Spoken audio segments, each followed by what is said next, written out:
What is going on, you guys? My name is Yarrii, and you're watching Yarrii's Take, the podcast, where I keep everything raw, uncut, and educational. In this podcast, I hope to reach out to people who are ready to wake up and heal from generational trauma. Stick around to learn something new with each and every episode and see the world through my take. Before I get into what episode 7 is going to look like, make sure you have followed us on Instagram if you haven't already, Yarrii's Take. We are also on Google Podcasts, Apple Podcasts, and Spotify, so make sure you go tune in. Now, in this episode, I have my girl Ranyah here with me, and we will be discussing how to adjust to life far from home. Yes. Hey, you guys, my name is Ranyah Bullock, and I'm a mass communications student here at Delaware State University, and I'm super excited to talk on Yarrii's Take. We're about to get into the meat, mashed potatoes. I'm excited to have you. Let's get to the main course. Yes. Let's get to it. Okay. So, I know that you're not from Delaware. No. Right? You are from? Detroit, Michigan. Right. So Yes. what led you to Delaware, all the way from Detroit, Michigan? Like, what said, I am going to move to Delaware State University? To be honest with you, Delaware State University was not my number one choice. Okay.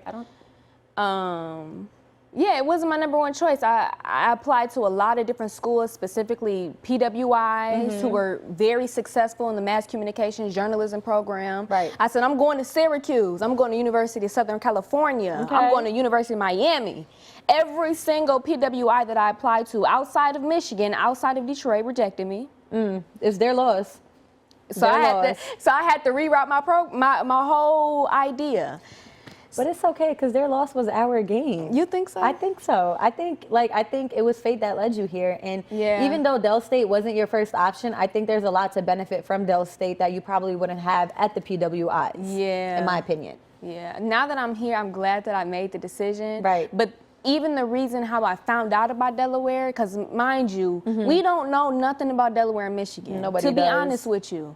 I didn't know about Delaware. When I'm in this program back in Detroit called Midnight Golf, along with a few other kids who are here at Delaware State, and they were like, hey, we got this opportunity at Delaware State University. We'll get you some scholarships. It's a HBCU. I think you'll like it. Let's see what we can do with that opportunity. Right. So I end up kind of taking advantage of that, and it led me here. Delaware was the best decision I could have ever made. No, Del State, a lot of people try to downplay it. It got its issues. Yeah, but we're working on it. Yeah. We're healing. Yeah. It's the best decision. It's a work in progress, but I think it's a great benefit to people who want to excel. Like, if you came here to excel, you will. But if you came here just to have a good time, that's all you're going to do, have a good time. Exactly. Yep. That's it. Staying focused is key. Yep. Now, I know you're 400 miles away from home. You moved to a brand new state, no friends, no family, right? How was adjusting to that? Like, how do you think you adjusted to that? Did you adjust to it well? Did you have a hard time with it? You know, what was that like for you? So I think my adjustment went really well, but the only reason it went well, it's a couple components that play into why it went well. But before I even came to college, I knew I had an idea of what I wanted. Okay. I knew I wanted to be somebody. I knew I wanted to start a business. I knew I wanted to work hard, and I knew I wanted to go somewhere in the media world. Right. So coming in with those goals, and that's all I'm working towards. You already had your head in the game.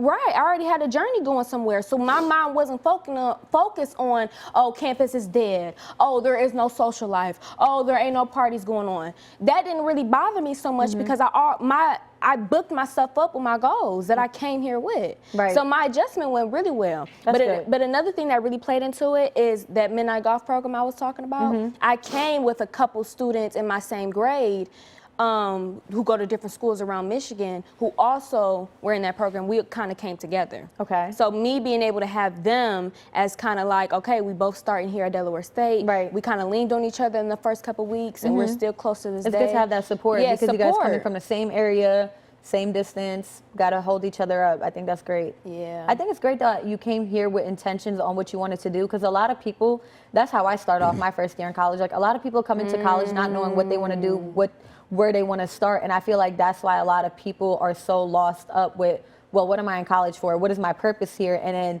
they get lost looking for that purpose in the wrong places. But I think you did just the opposite. You came on with your head in the game. You knew what you wanted to do.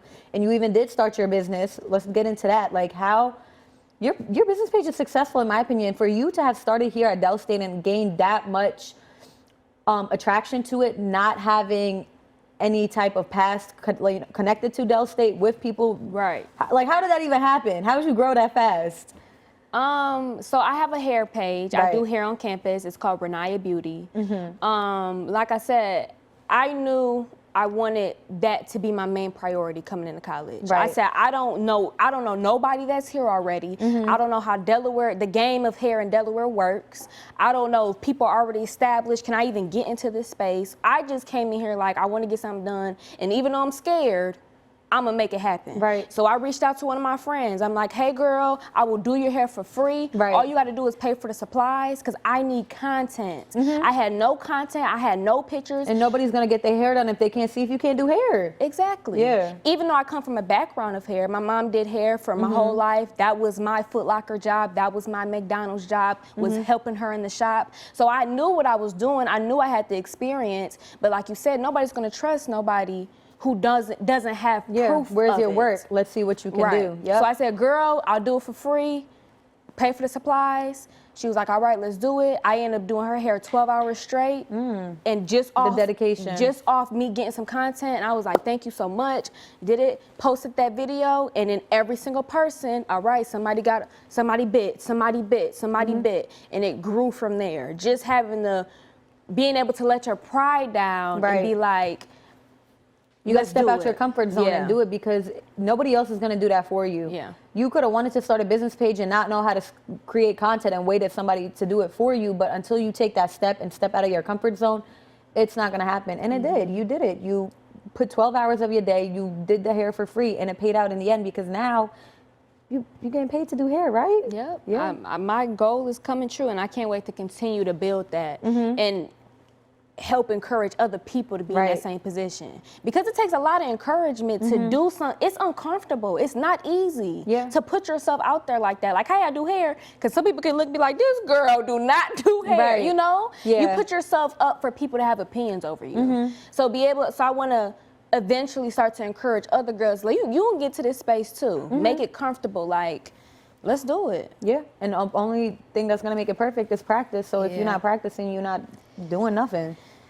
But no, I think that's great. I tried to get into the small business stuff myself and never held because I never really, it's the ADHD, like I couldn't focus on one thing. Like I always had a new passion. I was like, let me get into this, let me get into that. But no, I love that you got the whole hair thing going on because it's especially as a freshman in college, I think it's a good side project to have to keep you grounded and focused because it's important to stay disciplined in your college experience, especially as a freshman, because once you lose that discipline and focus and determination, your first year here, it's the rest is just gonna all fumble, you know? And I think it's important to stay focused. And that side project, I think it's a nice way to, you know, balance it out with school. Is it like hard to balance out school, being away from home, and the business? Like how are you handling all of that at once? I try my best to do my best. Right. And I'm just an extremely ambitious and driven person. So like when I think about home, I'm thinking about, okay, well, is my siblings on that same path? Like that's more of my maybe homesick. Right. Is trying to get them up too. Right. But as far as like missing home or wanting to be at home or like homesick, it's not something that's really on my mental, on my mind because of the ambition that I have. Right. But is that something when you first came to university, was that something that was like a factor in your life or like I miss home, I'm not ready for this adjustment? Like how was that adjustment for you? For me, I want to say my first few weeks or months coming to uni, it was an experience, like it was a refreshing experience, like to be away from home and just be with my thoughts. But I am the oldest of 4 and I love my siblings. Like we spend every waking second together. Like if I'm not with the one, I'm with the other one when I'm in the house. And like I live in a full house, got 2 parents, 3 siblings, 2 cats. Like it's always something going on in my life when I'm not doing something. So once I didn't have anything going on for me, like especially my first year at Del State, I wasn't involved as much on campus. I started to feel their absence, and that's when it started to, you know, get lonely a bit. But once I started picking up on side projects and like joining orgs and doing stuff on the side, I started to get distracted in a good way. Like I started to distract myself and I started to stay focused and, you know, started a routine. Now I go to class, after class I go to the gym, or before I go to the gym and I do this on the side, and I got this every other week. And now I'm too focused or like too lost in the ambition to worry about what's back home. But home's not as far for me as it is for you. I want to say I think for me, being in Turkey was hard while my family was back in America, because it wasn't like I could go drive and see them. That's what took the biggest toll on me. But I don't know, like it builds character. I feel like you have to step out of your home. Your parents' home is your comfort zone, and you're never gonna find out what type of person you are, what type of person you're gonna become until you step out of that comfort zone and be face to face with yourself in the world. Because you know how a lot of people say there's different versions of you. It's the version you show your parents, the version you show your friends, yourself, and nobody really, especially people who don't leave their home, nobody really knows what the version of themselves look like outside of their comfort zone. So when they're stuck in this moment where they don't know who to be, they're antisocial, or they don't know how to act, and they're trying to be something that they're not, and you don't get to create connections through that. Like, I'm always big on being authentic and true to yourself, and you can't find that if you don't step out of that comfort zone. Yeah, that is so true. Yeah. Like, I feel like that's another struggle that we as young people deal with, is trying to be like everybody else, trying to fit in. And I think it's a human thing. It's the trending. Like, it's whatever's trending is hot. Right, but that's like naturally a part of that is a human nature thing, that we want to fit in. We want to be liked. But I feel like defying that and finding who you are is really the path of self-discovery. That's really the path of being happy in life. Right. Because you're never going to be happy trying to be what other people are doing. And you're not going to attract the people that you need to be attracting by trying to fit into their box. Come on now. You need to be in your box, and you need to be authentic to who you are, so you can attract the type of people that you want to that want to be like you, or want to resemble what you resemble. You know what I mean? Yeah, but it's easier said than done. I know it is. It's so hard to try to be different, because you go through these phases of like, but everybody is different. If people just stay true to themselves, it would be like awakening, you know? Like, nobody would have to be worried about, I don't know. It is easier said than done, but it's also like, just be yourself. Just do it. That's the only way it's gonna happen. Yeah. There's no steps to it. There's no baby steps or a recipe to it. It's just, you gotta wake up one day and be like, I'm going to be the best version and the truest version of myself today. Yep, that is true. Yeah, I agree. But I think it's important to, did you want to say something? Okay, you look like you was trying to say something to me. But you want me to say something to you? Yeah, say something to me. Okay. Talk nice to me. Talk to me nice. I can't. I mean, yeah, I think the college is all about learning, really getting out your comfort zone and getting after something. Yeah. Like, what are we doing? There has to be a chase. Why do all you want to do is sit here, go to parties, and go and I'm not hating. I'm not talking down. You can do it all together. What I'm saying is, let's use this opportunity to take advantage of, let's do it. Let's get stuff done. Let's get those ambitions done. Let's set some goals. We are the future generation. Let's face our fears. Yes. Because that's a big thing that I'm doing. I'm trying to do this semester or this school year, or my journey here at college, is facing my fears, doing stuff that is scary, because that's going to help you grow.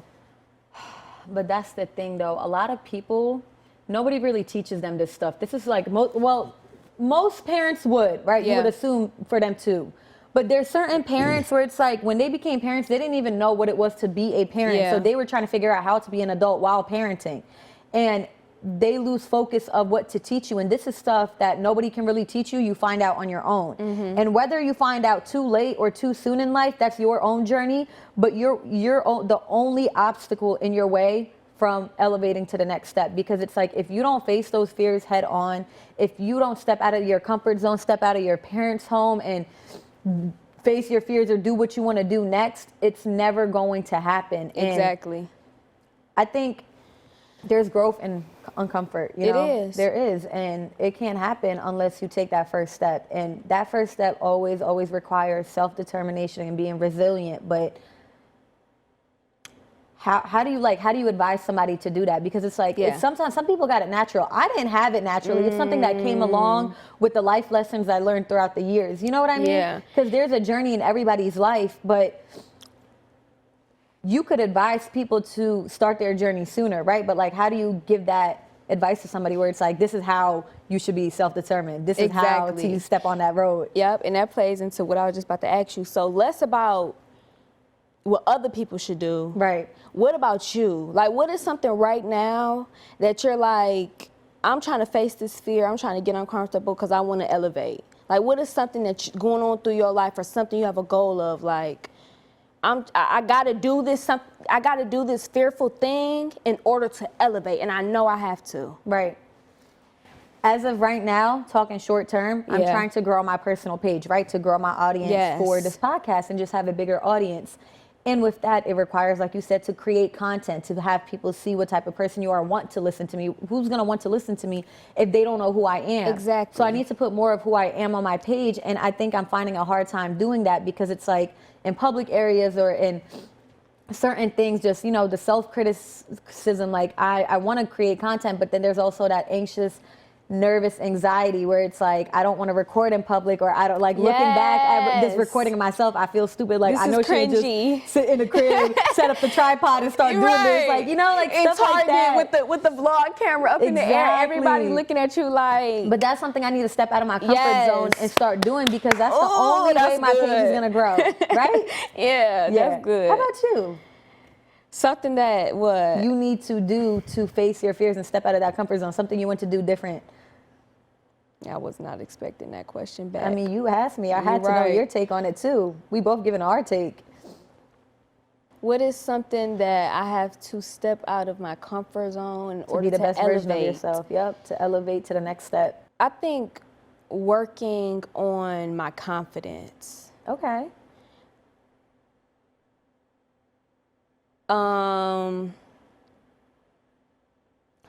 Even building relationships with people. Okay. From faculty to staff. I mean, faculty to students. Like, I have a really hard time trying to build relationships with people to a certain extent. Okay. Like, although when I'm in my mode, okay, we talking, Ranyah, she just, whatever the situation may be, but really inside, it's like a nervous factor for me where it's like, what if I don't connect with this person? Like, I don't want to do too much, but I also want to have a conversation. Like, really just having the confidence to be like, hey, my name is, hey, how you doing? Like, being the initiator and stuff. Yeah.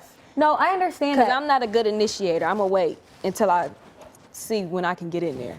But initiating is important, because that's the same thing I complimented you on. Right. I said, you are an initiator, and that's what I'm trying to get to. Right. Like, you know the situation. You was like, hey, my name is this. I want to work with you. Let's do it. Yeah.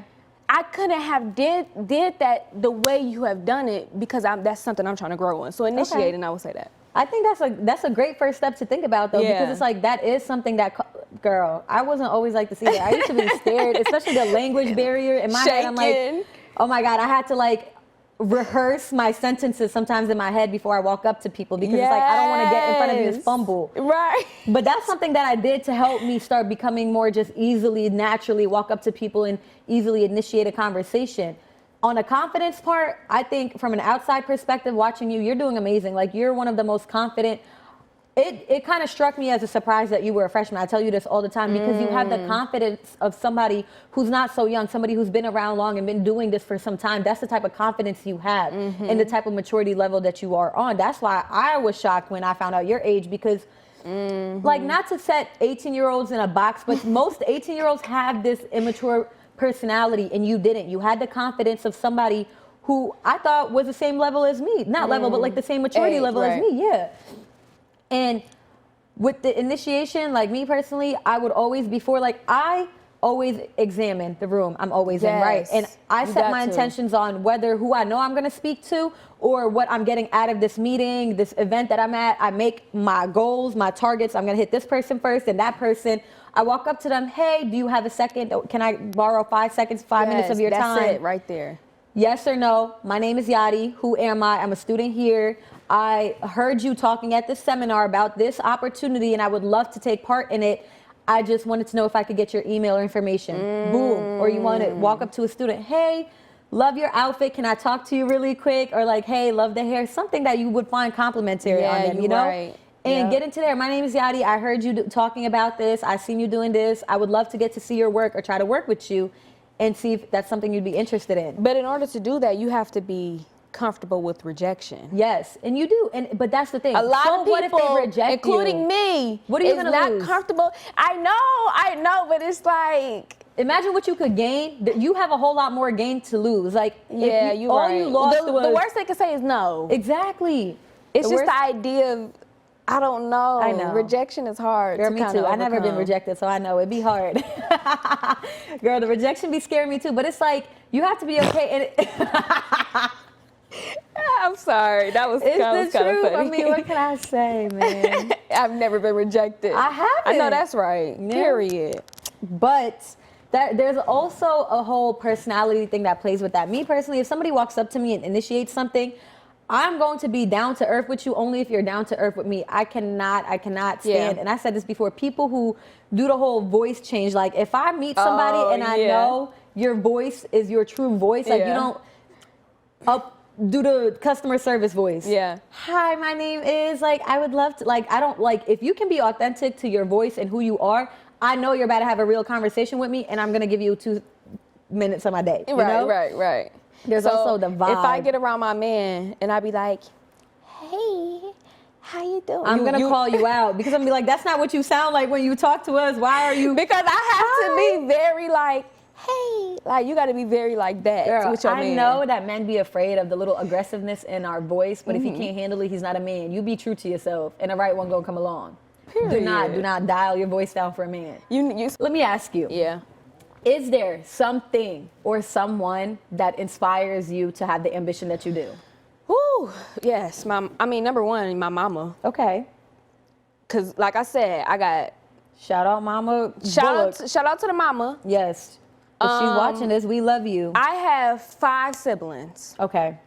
Or it's 4 siblings. Okay. I get confused. It's a lot going on. But anyway. Including you, it's 5. I'm going to say, it's 5 of us all together. We got the same mama, the same daddy. I do got some outskirts here and there, but we just going to talk about this group.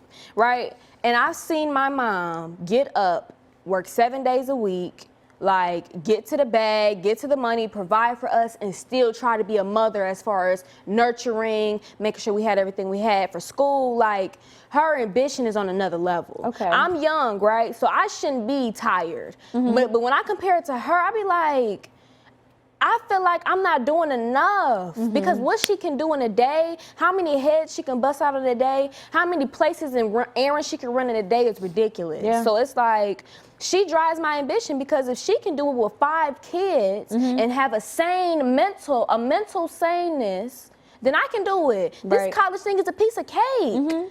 That's what I have to kind of remind myself of is like, I don't have no kids.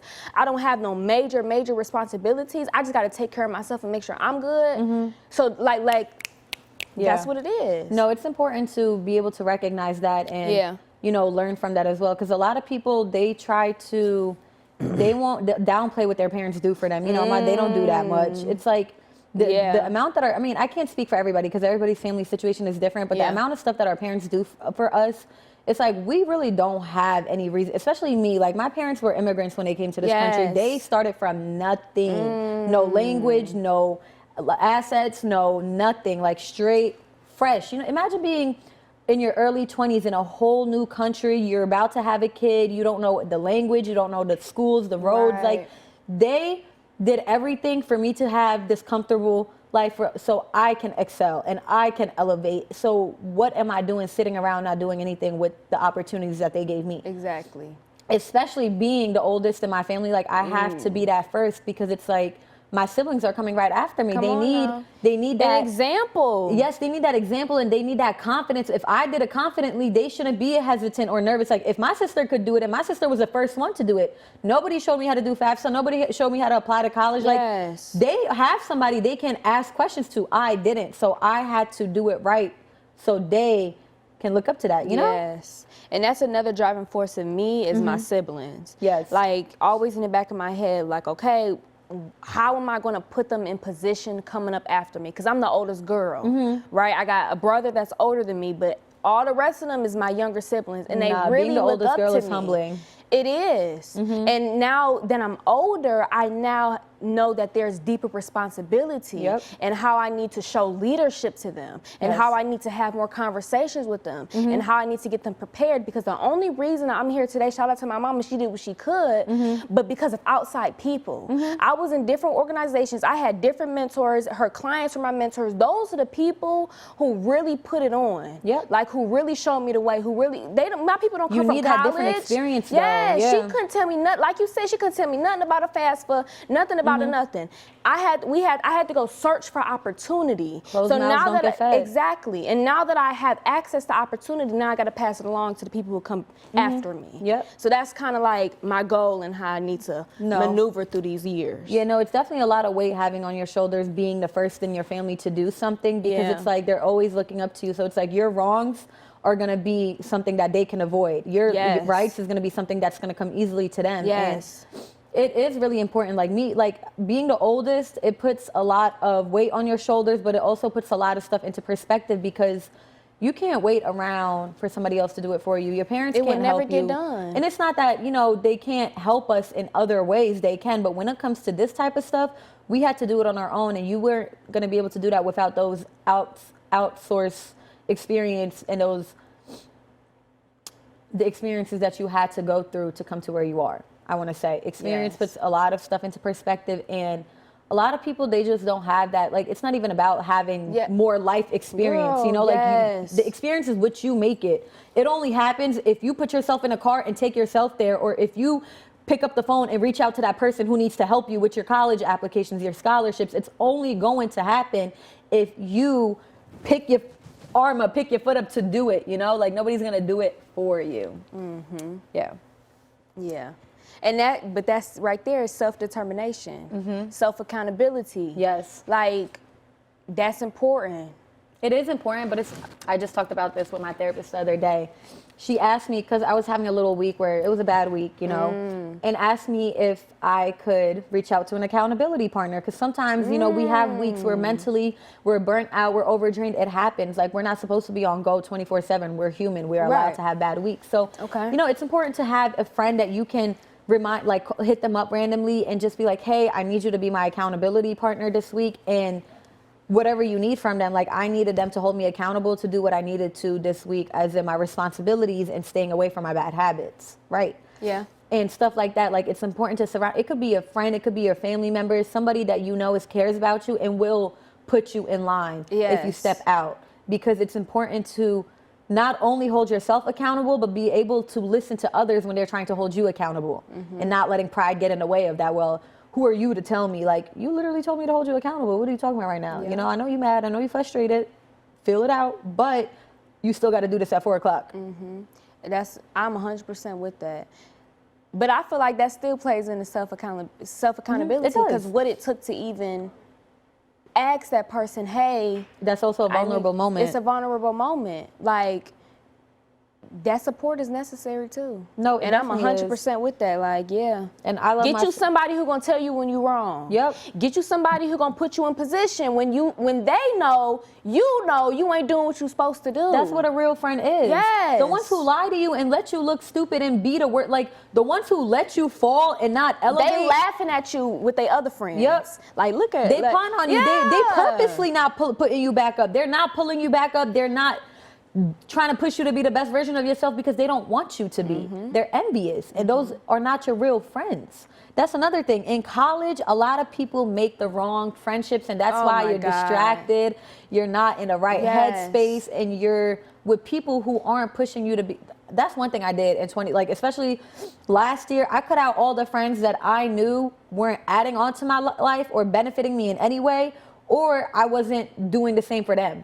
Does that make sense? Because like, you also have to realize that sometimes you make friendships where you don't benefit anything into that person's life, and what are you really their friend for? That's something you got to step back and realize what you need to do differently. Your circle, and people, because I used to hear people tell me all the time, well, I don't believe in that quote. And the quote is, you are who you hang around. My mom says that a lot. But I've had people like, I don't believe in that. I hang who I want to hang. We vibe. Okay, but at the end of the day, how you think and what you do and what you see influences your future. And your So if friendships. the people you see is not doing what they need to do in life, if the people that you hang with, the things that they're saying is not aligning with what you believe, where do you think your future is gonna land? No, I had like a whole argument with my mom about that quote because I used to try to defend the bad friendships that I had, you know? Yeah. But that's more of an in denial thing. But it's also like, you are not who you surround yourself with, but the people that you surround yourself with is a reflection of a part of you. Because a part of you hangs out with that person, and there's a part of you that acts similar to them when you're around them, or do similar interests and have like similar hobbies where you're not proud of them for what when they do it, but you do it with them. It's a reflection of who you are. Exactly. So it's like, if you're not proud of who you are around that person, you got to rethink your friendship. Does that make sense? Yep. Yeah. I agree. And that makes 100% sense, because you got to have a lot of different people around, because some people like, girl, let's go out this weekend. She's an extroverted person. We gonna have fun. I can't necessarily do that with old girl right here, because I already know she the type who's 100% in the books. She in the house. I can't even ask her to go out, because that's putting her in a position that I'm not being a friend with. But I know this one, we going out. Like you said, it shows out different aspects of who you are. And there's different friends for everything. You're right. Like every friend is not for every occasion, every situation. That's why the friends who get mad when they're not invited out, it wasn't anything personal. It's just something that I had to make a decision on. Like, this was not your scenery. Right. Sometimes you don't need a party pooper around. Like, when you want to be an extrovert and you're worried about if your friend's okay and if they're doing mentally okay because they're the introvert, you know, you got to hold yourself accountable, where it's like, I didn't go out because I'm not in the best social mood. My social battery is low. I shouldn't go out, you know? I know when not to go out when my social battery is low. Some people should too. It's okay. And it's okay to not want to go out because of that. If your friends are, oh, Mom, you always do this. Like, all right, I do, and what about it? This is me. Period. Let's get together when I'm feeling social. So, I mean, what would you say, this is kind of going off. Like, you're graduating this year? Hopefully next semester. Okay, next if semester. all goes to plan. So, with these last couple semesters you have, like, do you think about the legacy you want to leave here at Delaware State University? Like, no, I definitely do. What are some things you kind of think about? Are you just trying to graduate and go? Like, what's your mental? When I first came here, I was just trying to graduate and go. I wasn't trying to make any friendships, relationships, or join anything. I just wanted to come here, graduate, and leave. But then I met a few lovely people. Shout out to Nyla. She was my first new friend. Shout out to Nyla. Literally. She was my first friend that I made at Del State, not the friends that I came here from high school with. Yeah. And it put stuff into perspective for me, because now I started being involved more, and now some people might recognize my face more, and I don't want to just be the Muslim girl who talks on a podcast. Like, I want to be the Muslim girl who put Muslims on a map on campus. I'm in contact. Hopefully we're trying to get MSA back up running. So it's like, I want to be the Muslim girl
I love that for you. I love to see it, you know, to be able to stay with that piece. It's important to pick up those attributes. Yeah. And, you know, maintain that.